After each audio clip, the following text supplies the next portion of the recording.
You know, nobody likes taking medicine. It's bitter, sour, hard to swallow. It's very difficult sometimes. So no one really likes to actually take medicine.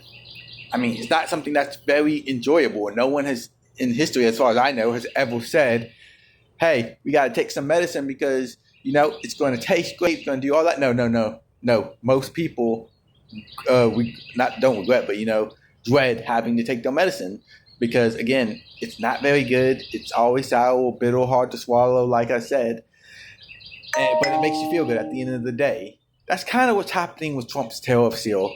Look, our country is sick. We have a debt that is very massive. Social Security is to collapse in the 2030s, and we have a lot of illegal immigration that's taking low-wage jobs away. There ain't no more factory jobs. The best that you could do right now in this country is to work at a big box store and work middle management. That is the best you can do. These tariffs are designed to bring manufacturing back to the United States and give people good, high-paying jobs again. It used to be back in like the 50s, the 60s, 70s, even the 80s, into the early 90s, you would get out of high school and go work in a factory, and you would have enough money to actually support a family, buy a house, raise a family, all this kind of stuff. But our generation's buying power is gone because we shipped all the jobs overseas. And now we don't even have enough buying power to buy houses. I think Generation Z and millennials are both going to be the what was they saying? I think they were saying that they're the lowest generations to ever buy houses, and it's even getting worse with Generation Z because they're not going to be even able to buy houses or to save up or to have bank accounts or that kind of stuff. In fact, because the fact that the baby boomers and the Gen Xers really didn't have kids, there's not enough people to support a tax base, and Social Security might end up collapsing, and people have all of these excuses about illegal immigration, all this kind of stuff about bringing people over to try to help with the tax breaks. And the problem with that is illegal immigrants ship all the money overseas, so they're not spending it here in the United States. They're taking it back home for the most part, in most cases. Now, there are some who bring their family over here for a better life, but you got to do it legally. And not only that, you're taking jobs away from actual hardworking Americans who are supposed to inherit the kingdom. And we are not inheriting the kingdom. We're inheriting the ashes of the kingdom. And how do we get manufacturing back? How do we give Americans jobs to actually support housing, to actually support families, to actually basically be able to live their lives the way our parents lived, or the way their parents lived, so on and so forth? How do we give the American dream back to people?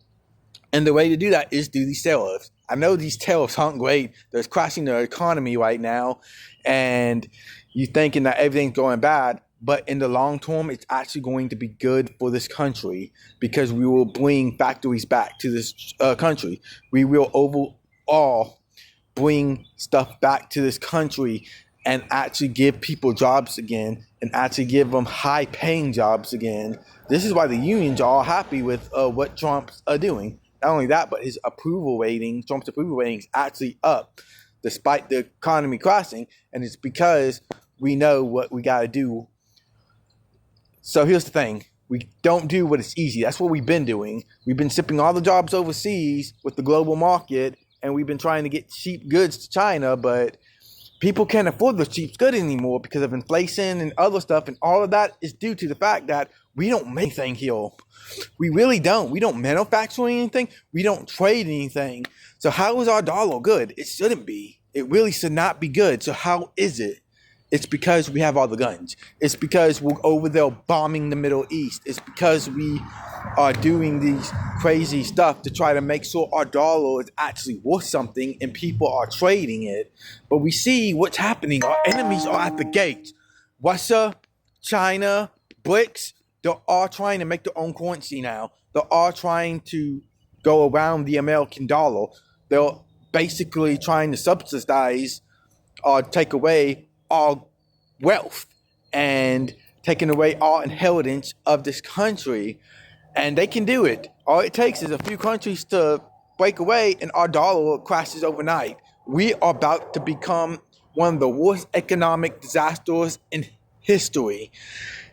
We got World War III looming. We probably might have a possible civil war brewing here in the United States and everything else. But we can stop all of it. We can stop everything if we do these tariffs. We don't do these tariffs because they're easy. We do it because it's hard. It's going to be hard. It's going to be difficult. Some people's retirement might actually disappear and they might lose everything. But if we don't do this, if we don't do what is hard, if we don't take our medicine, we are going to die as a nation. We are sick. We are 100% sick and we need to get healthier. And this is the way to get healthier. These tariffs are going to help in the long run. By this time next year, next 2 years, I guarantee you people will be saying how great Donald Trump is because how low the prices are back. We're going to see the best numbers of our lives. But we got to do what is hard. We got to survive these tariffs. We got to do these tariffs and we got to survive them. And yeah, it's going to be difficult. Some people might lose a lot of money and some people might even lose their life savings. But if we do not do this, all that stuff is going to be gone anyways in the next couple of years. Within the next 5 years, by 2030, it's going to be over. You know, China right now is talking about invading Taiwan by 2027 or 2028. The whole CHIPS Act that we were trying to bring to the United States has completely failed because the only place we can really produce those chips is in Taiwan. Main reason is because it's really hard to make those chips. The technology just doesn't really exist. It's not really there. And as a result, yeah, the CHIPS Act still has, like I said, completely failed. And so China is most likely going to invade by 2027 or 2028. And what are we going to do then? Because that's where those chips is in everything. It's in everything. That means China controls all of technology in 100 years. And that means they control the world. Do you really want to be controlled by China? I don't think so. I don't want to be controlled by China. So we have to do what is hard. We have to do what is tough.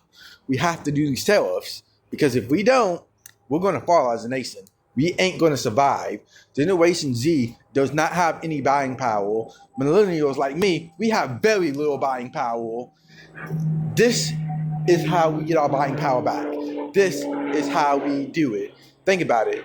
We make more money than most of our parents do, and we can't even afford housing. We can't even afford to raise a family. We can't even afford to take people on dates. We can't afford to do a lot of things that normal societies have done because of our buying power. Our buying power has gone from like 100 to 0. We need to fix that, and we need to fix it now. And the way we fix it is through these tariffs.